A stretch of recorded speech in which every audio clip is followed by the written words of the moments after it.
আজ শুক্রবার 8ই চৈত্র 2024 সালের 22শে মার্চ, মকর রাশি, মকর লগ্ন, ক্যাপ্রিকন সাইনের জাতক জাতিকাদের আজকের দিনটি কিন্তু এক প্রকার বেশ কাটতে চলেছে।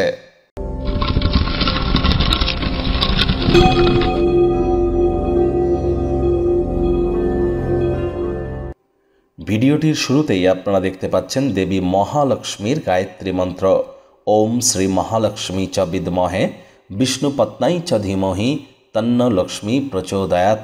এটি সকাল, দুপুর, সন্ধ্যা 3 বেলায় 108 বার করে জপ করুন আজকের দিনে। যদি না পারেন তো 21 বার করে জপ করুন বা 7 বার করে করুন। বিশেষ করে যারা দীর্ঘদিন ধরে আর্থিক সংকটের মধ্য দিয়ে যাচ্ছিলেন, এটি আজ জপ করুন। সন্ধেবেলার সময় নিরামিষ খেয়ে আজ স্নান আদি সেরে লাল, হলুদ, সাদা, কমলা বা গেরুয়া রঙের বসন পরিধান করে মা লক্ষ্মীর ঘটের সামনে বসে লক্ষ্মী দেবীর পাঁচালি পড়লে কিন্তু অত্যন্ত উপকৃত হবেন। বন্ধুরা, সূর্য রাহুর সংযোগ চলছে, যার ফলস্বরূপ আপনাদের জীবনে ঠিক কী কী প্রভাব পড়ছে সে বিষয়ে বিস্তারিত আলোচনা সহ ভিডিও আপলোড করা হয়েছে। সময় সুযোগ বুঝে দেখে শুনে নেবেন। ভাগ্য মিটার আজ আপনাদের বলছে 7.5 আউট অফ 10 ভাগ্য আপনাদের অনুকূলেই থাকবে। পরিবার এবং কর্মজাগতিক ব্যাপারে আপনাদেরকে একটু সাবধান থাকতে হবে। শুভ সংখ্যা থাকছে 2, শুভ রং থাকবে সাদা। আজ কায়িক পরিশ্রম হলেও শরীর মনে সতেজতা এবং তরতাজাই আপনারা অনুভব করবেন। আজ সাধারণ বুদ্ধি এবং বোধশক্তি মিলিত হবে, যার কারণে সাফল্য নিশ্চিতভাবে আপনাদের পদচুম্বন করবে। শুধুমাত্র ধৈর্য ধরে এগিয়ে যেতে হবে। আয় ইনকাম তো আজ আপনাদের বাড়বেই, তবে খরচও কিন্তু একটু বাড়তে চলেছে, যার কারণে সঞ্চয়ে ঘাটতি পড়তে পারে। নতুন উদ্যোগ পরিকল্পনার পাশাপাশি নতুন নির্মাণ কার্যকে আজ পিছিয়ে দিন। নতুন কোনো প্রকল্প হাতে নেওয়ার আগে দুবার ভাবুন।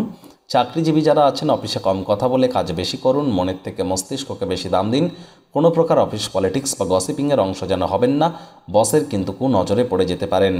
যারা রাজনীতিবিদ আছেন, জনসংযোগ বৃদ্ধি করুন। কঠোর কায়িক পরিশ্রমের কোনো বিকল্পই কিন্তু নেই।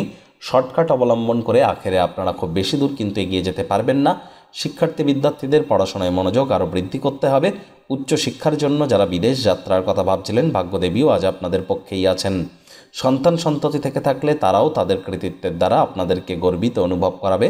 প্রেমিক প্রেমিকা, স্বামী স্ত্রী উভয়ের ক্ষেত্রেই বলবো, দিনটিকে যতটা সম্ভব রোম্যান্টিক করে তোলা যায় সেই প্রচেষ্টাই আপনাদের করা উচিত। অবিবাহিতদের বিবাহের যোগও কিন্তু থাকছে, তবে অহেতুক তর্ক বিতর্ক করে সুখ স্বাচ্ছন্দ্য পরমানন্দকে যেন নষ্ট করতে যাবেন না।